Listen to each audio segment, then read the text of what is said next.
Hi everyone, it's Will, and I'm here with an unboxing video for the Trinity Tarot by Ari Wisner. This is published by US Game Systems. I recently purchased it, and I thought I'd open it up for everybody to see. So let me get the plastic off of it here. We'll open it up, we'll flip through it, we'll give it a shuffle. I feel like since it's a square deck, I'm not sure how it's going to shuffle, so we'll find out. And then maybe I'll do a little deck interview question, and we'll see what we think of this deck. So, nice sturdy box. Oh, with a message inside.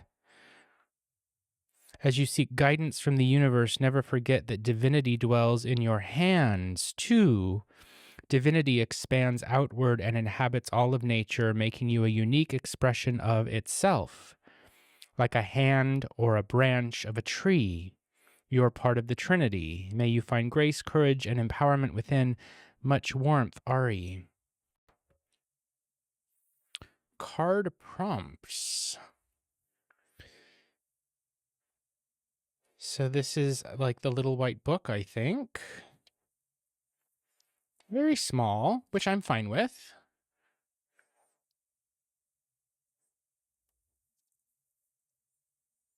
Keywords for all the majors, a 3-card spread, and keywords for the minors. Cool. I'll have to read through those, see what I think. And then, beautiful little butterfly. The box is great. I'm a really big fan of the box so far.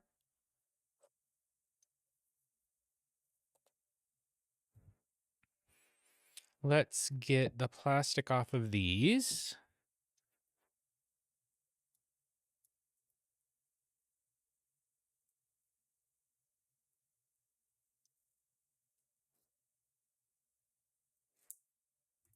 Okay.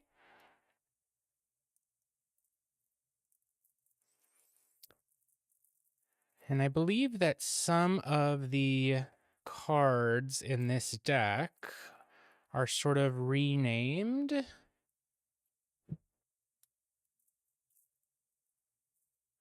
So if we look at the back of the box, pages are apprentices, knights are champions, queens are keepers, kings are crowns. The high priestess is the revealer, the hierophant is the proclaimer, the empress is the nurturer, and the emperor is the defender. So genderless card titles. I love that. I think that's really cool because sometimes I think gender in the tarot can be limiting and we got to get around it. So let's do a flip through. The Fool, Magician, Revealer, Nurturer, Defender, Proclaimer, Our Lovers, Chariot, Strength, Hermit, Wheel of Fortune, Justice, the Hanged One, Death, Temperance, the Devil, the Tower burning down, the Star, the Moon, the Sun, where everything grows, Judgment, and the World. I love this so far. I think it's great. I'm excited to use it. The cards are slick. Here are the swords. Ace, 2, 3. It is reminiscent of a Rider-Waite-Smith deck, but it's very Pip-like as well. One sword is missing, 7 and 1 is missing. It's not a Marseille deck, obviously, but it's very Pip-like, and I enjoy that. I like the freedom the way that pip decks can sort of open up the readings a little bit more. Sometimes the fully illustrated scenic cards shoehorn a meaning, and there are other possible meanings there, but the artist, the designer of the card, has sort of chosen in advance the meaning that is going to apply. And, sometimes it works, and other times I think, well, sure, that is one meaning, but there's another meaning that I would think of if I had pulled this card and it didn't have this particular illustration on it. And if I just saw, for example, 3 swords or something like that, right? So here are the cups.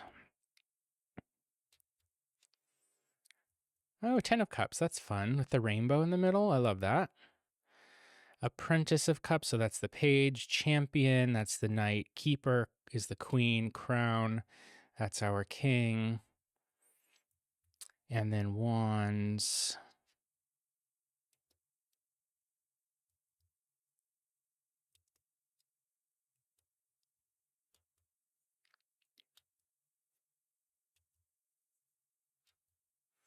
Oh, that's fun. Okay. Oh, this is the black cat. I see. All right, there we go. So let's see what we can do about shuffling these. I don't think they're going to, they might riffle, but they're not going to bridge. Let's see what happens. Ooh. Okay. So I'm not sure that I can shuffle them on this cloth. I may need to take them. Okay, there's a riffle. They're stiff, I think, because they're new. I think they're going to overhand shuffle just fine. Oh, yeah. Easy to overhand shuffle. But if you know anything about shuffling, you know that you really need a riffle shuffle at least 7 times to thoroughly mix up and randomize a deck. And overhand shuffling just really isn't going to do it. So I think what I'll do, let's see, why don't this is different than what I usually do, but what if I try it without the altar cloth? Let's see what happens. Will that make a difference?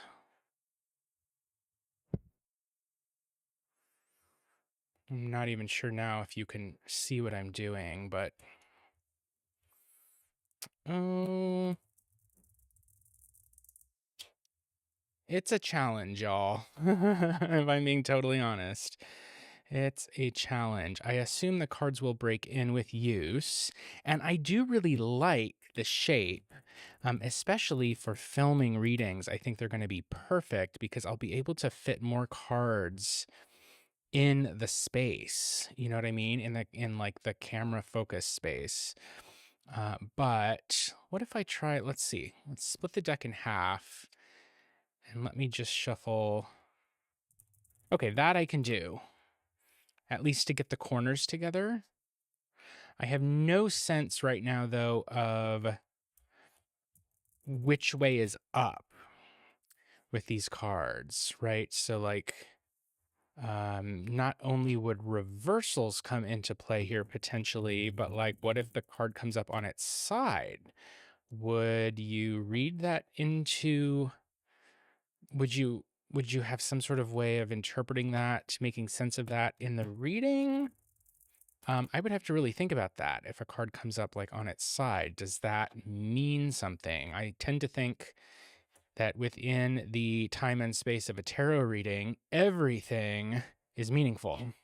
Everything's a sign, right? When you're doing a tarot reading, right? Like if you're doing a reading and the power goes out, that's part of the reading. That's not just random. So I'd have to think about that. And I don't have an answer for you right at the moment.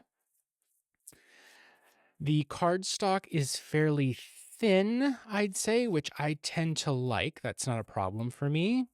I don't need a big, thick cardstock to be satisfied with my cards because it doesn't feel like cheap or anything. It just feels thin. It's fairly, what's the word, smooth, right? Let's do a little more here. So for today, I'm going to do a deck interview question, and we'll just read everything upright, which is what I tend to do on this channel most of the time anyways. Let me just give it a few more little shuffles because, yeah, it's getting easier, I will say. It's not easy, but it's getting easier. And so I think that, if I were to work with this deck, probably even for a couple of days. Oh, I lost a card. I would break it in a little bit more, right? Okay, so I'm going to do a deck interview question. And with this Trinity Tarot, what should we ask? Let's see, it's Trinity Tarot. Should we ask 3 questions? That'll make this a longer video, but I'm down for that today. Well, let's start with, no, let's just do 3. Let's do, what's the first thing we should know about you, Trinity Tarot? What's the first most important thing you'd like us to know about reading with, that is, the Trinity Tarot? Okay, let's put the cloth back. I hope that doesn't look too terribly awful on camera with the cloth up there like that, but it is what it is. So, Trinity Tarot, what is the first thing that you would like us to know about doing readings with you?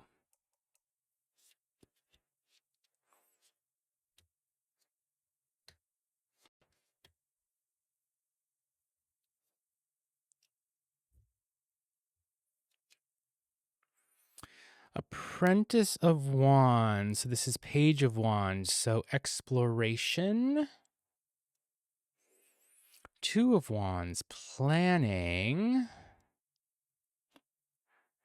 And 9 of Wands. Interruption, prioritizing. The final push to get through whatever it is you're trying to do. Okay, so the first thing to know about the Trinity Tarot is that it's very useful when you are exploring something new and you need to make plans for how you can engage in it. I don't know what the word I want to use is. Plans to do it. How about that? So that you can push through and finish, right? 9 of Wands, push through and finish that last bit with good planning. So maybe this is a deck that's really good for helping you plan projects. Maybe this is a deck that's really good when you are exploring something new. I'm getting a very kind sort of vibe from the images. Like, I just feel really comfortable, I guess is the word I'm looking for. I'm also wondering, there's this red string image that is coming through. So far, I'm noticing it just in 2 of the cards, and that's something I don't know that I've ever seen in a tarot deck before, and I'm wondering what to do with that. So let's ask another deck interview question. What does the red string that I'm seeing on the Apprentice of Wands and the 2 of Wands, what do we do with that? What's that mean? What's that for?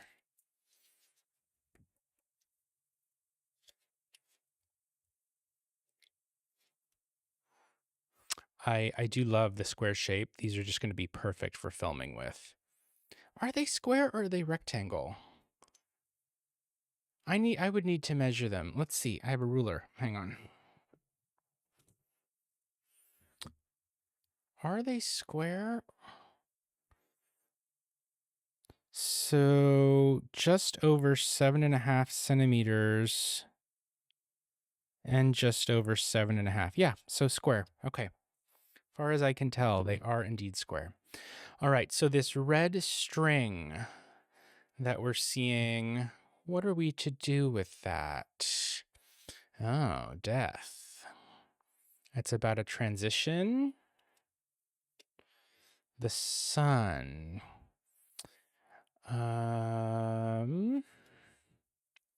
Justice.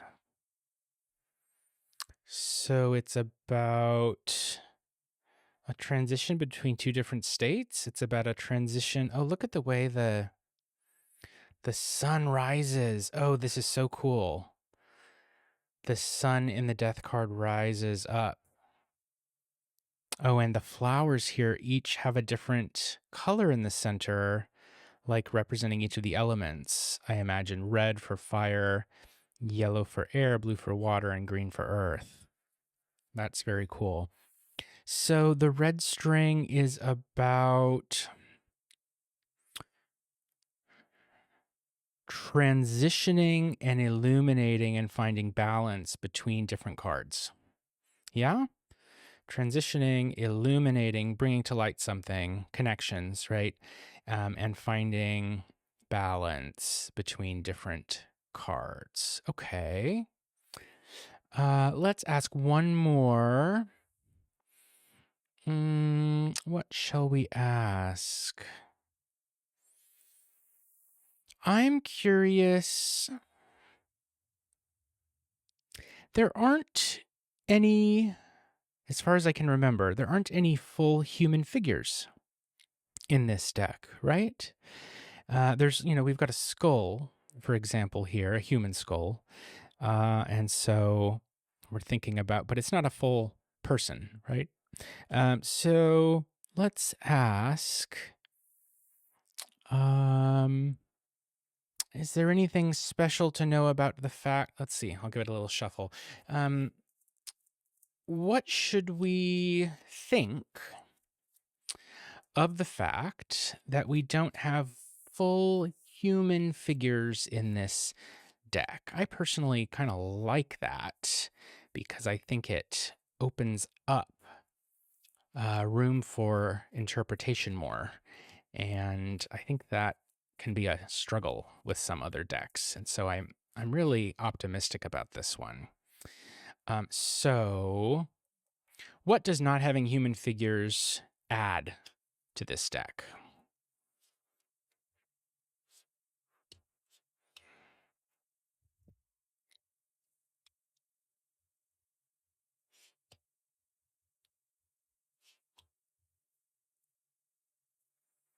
Three of Cups, emotional growth.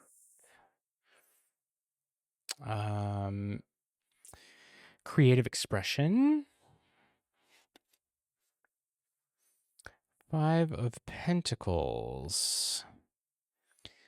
That destabilizes the Fool. Foolish ideas. I love that. So why are there no, or what does the deck gain by not having lots of fully illustrated human figures in it? And it's a creative growth that disrupts, destabilizes some foolish ideas that maybe have stuck along with the tarot for a little too long. Right? Like I'm thinking about how many decks have a total lack of diversity, even decks that are really modern, right? Lots of white faces, for example.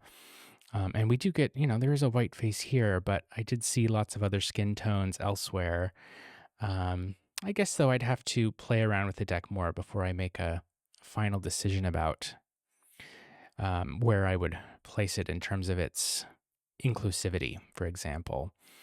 But I do love the fact that it's got genderless titles for the court cards. I think that's really great. Okay, well, I'm really excited to play around with this deck. I am definitely intending to use it on this channel. Let me know in the comments if you'd like to see me use this deck on the channel. And please consider liking and subscribing if you enjoyed this brief look at the Trinity Tarot. I'll show you the box again. Here we go. And I'll leave it there. Thank you so much. Have a great day, and I will see you next time. Bye bye.